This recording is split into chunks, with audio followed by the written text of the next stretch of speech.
ഇസ്രായേലിന്റെ യുദ്ധഭീകരത വിധിച്ച പട്ടിണിയിൽ ഗസയിലെ 31 കുഞ്ഞുങ്ങൾ ഇതുവരെ വിശന്നു മരിച്ചതായി ഫലസ്തീൻ റെഡ് ക്രസന്റ് സൊസൈറ്റി. പട്ടിണിയും നിർജ്ജലീകരണവുമാണ് നവജാത ശിശുക്കളടക്കമുള്ള ഈ കുട്ടികളുടെ മരണകാരണം. 2023 ഒക്ടോബർ 7 ശേഷം കുറഞ്ഞത് 14,000 കുട്ടികളെങ്കിലും ഗസയിൽ കൊല്ലപ്പെട്ടിട്ടുണ്ട്.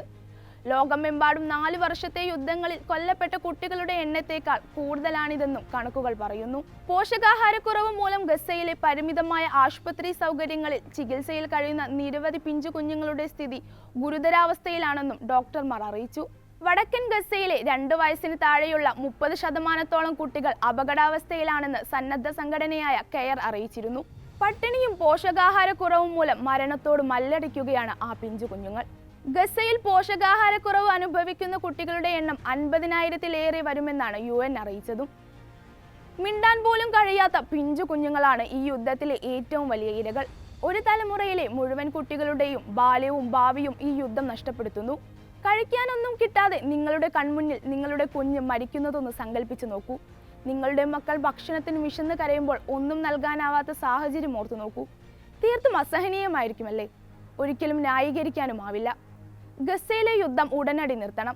കെയർ കൺട്രി ഡയറക്ടർ ഹിബ തുബ്ബിയുടെ വാക്കുകൾ ഇങ്ങനെയാണ്: ഗസയിലെ ഇസ്രായേൽ ആക്രമണത്തിൽ ഒരു കാലും 2 കാലും നഷ്ടപ്പെട്ട 1000-ഓളം കുട്ടികളുണ്ടെന്നാണ് ഫലസ്തീൻ റെഡ് ക്രസന്റ് സൊസൈറ്റി അറിയിച്ചത്.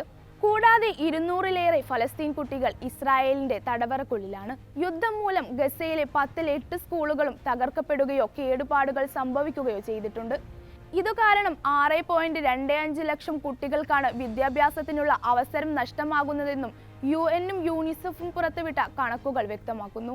അതേസമയം ഗസയിൽ ഭക്ഷണ വിതരണത്തിനെത്തിയ സന്നദ്ധ സംഘടനയായ വേൾഡ് സെൻട്രൽ കിച്ചണിന്റെ 7 പ്രവർത്തകരെ കഴിഞ്ഞ ദിവസം ഇസ്രായേൽ ബോംബിട്ട് കൊലപ്പെടുത്തിയതിനെതിരെ ഏറെ പ്രതിഷേധങ്ങളും വിമർശനങ്ങളും ഉയർന്നിരുന്നു. എന്നാൽ ഇതിന്റെ രോഷം തണുക്കും മുൻപേ രക്ഷാപ്രവർത്തകർക്ക് നേരെയും ഇസ്രായേൽ ബോംബാക്രമണം നടത്തിയിരിക്കുകയാണ്.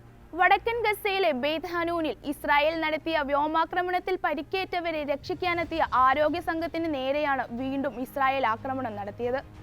പാരാമെഡിക്കൽ സ്റ്റാഫ് അടക്കം 4 പേർ കൊല്ലപ്പെട്ടതായി ഡോക്ടേഴ്സ് വിത്തൌട്ട് ബോർഡേഴ്സ് അറിയിച്ചു.